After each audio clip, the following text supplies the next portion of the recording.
Well, it is time for us to finish up this relationship talk. Dr. Eve's still with us, and we've got a caller on the line, anonymous from Cape Town, wanting to know the difference between a crush and the real thing. Am I right, anonymous? That's correct, Jane. How are you? What's your question for Dr. Eve? I am just concerned as a grandma. You know, we are loggerheads with parents because these teenagers don't know when it's a crush. And it's healthy to have crushes. Yeah. You know, we were also young. But these crushes it escalates to a lot of issues. And especially when parents are loggerheads with each other. And especially when we come from a religious background. Yeah. These things all clashes. And then some people still think it's okay, there's nothing wrong with it. I don't see it fit when it comes to crushes and parents are loggerheads with each other. We need advice with teenagers on that, please. Okay. So as I'm understanding, Anonymous is not agreeing with this crush story. Yes. Because you can have many crushes. But you do. I mean, that is what we start out talking about, modern day relationships. And I'm sure for conservative and traditional families, it is difficult to actually understand and see their children going through different crushes without committing to one. Yeah. But the times they are changing, as Bob Dylan sings. And we have to go along with that. And with that. Yeah, some parents don't think it's fine. Oh, it's okay, it's life. It escalates to a lot of issues. It escalates the lover issues. Yeah, I mean, what other issues are you afraid of? Please share with us. And then they find that it wasn't the real thing. And we got put up with the babies.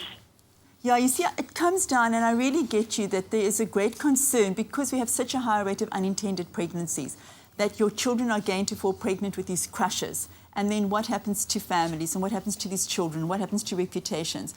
So I would tell you, just the same as I did with the previous caller, to take care of educating your children about sexuality, because even though your value is, and maybe your child has taken that value on, that just go for the love. Don't have so many crushes because it spoils your reputation or it's something you're uncomfortable with.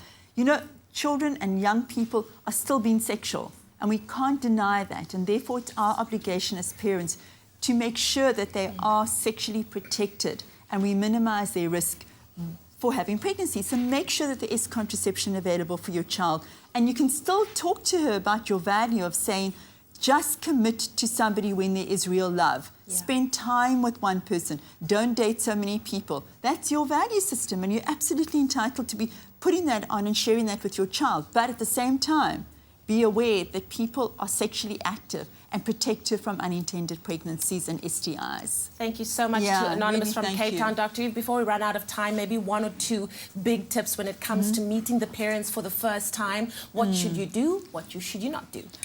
Do not bring home crushes, as we can hear. There's a lot of emotion around that. Yeah.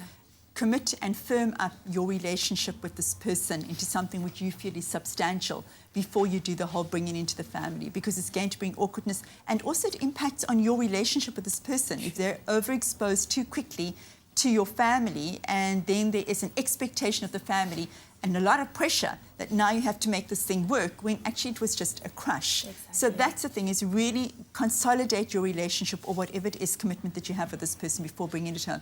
And for parents, be kind. Yeah. Be kind. You know, just support your child. Be there with your child. So if they break up or they make up or they bring in a variety of people, just hold them in that space, because it's difficult. They're finding their way as well. Hear, hear. Important words from Dr. Eve. Thank you so much, Dr. Eve. That's a brilliant way to end it off. Of course, we'll do this again next week, same time, same place. Relationship Mondays on your Feel Good Breakfast Show.